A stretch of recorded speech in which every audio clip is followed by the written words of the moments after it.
हर महादेव दोस्तों, प्यारा सा बाबा भोलेनाथ का गीत। पर्वत ऊपर महादेव बैठल आसन मारी जी, हजी बैठल आसन मारी हजी टोटली मारैया महादेव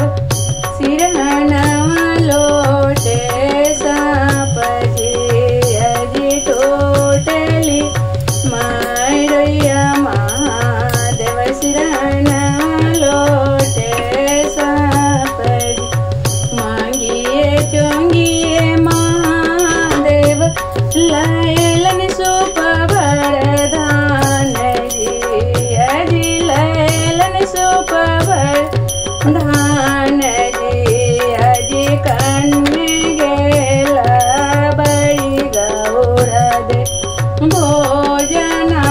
बनाव जी, हजी कन्ने गेला बड़ी गौर दे भोजना बनाव जी। धनवा पसड़ी गौर दे अदहन देवे चलल जी, हजी अदहन दे चलल जी, हजी सबे धनवा खलकै महा देवा बस बायल जी, हजी सब धनवा खलकै महादेवा बस बायल। निहाइए धोइए महादेव बैठल देवनार जी, हजी बैठल देवनार जी, हजी कन्ने गेला बड़ी गौर दे भोजना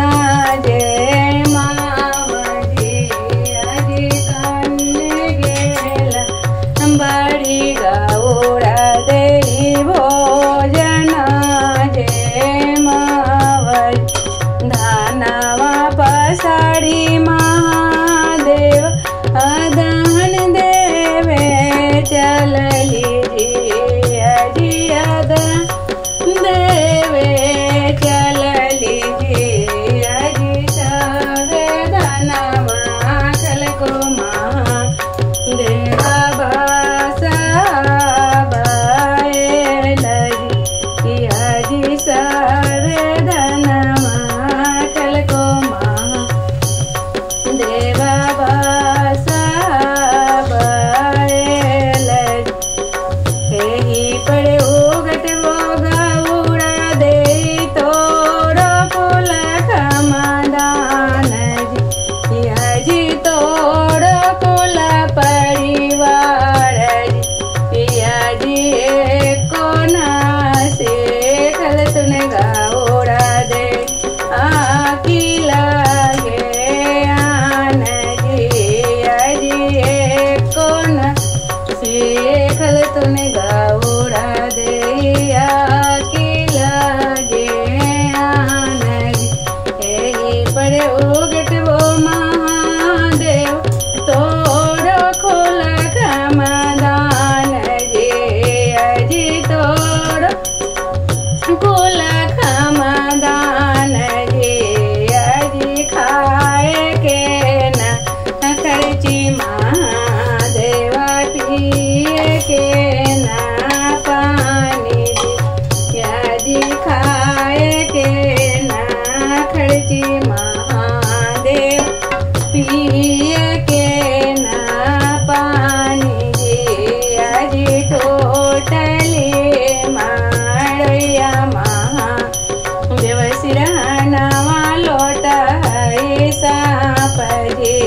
हजी टोटली मारैया महादेव सिरहनवा लोटे साप जी, हजी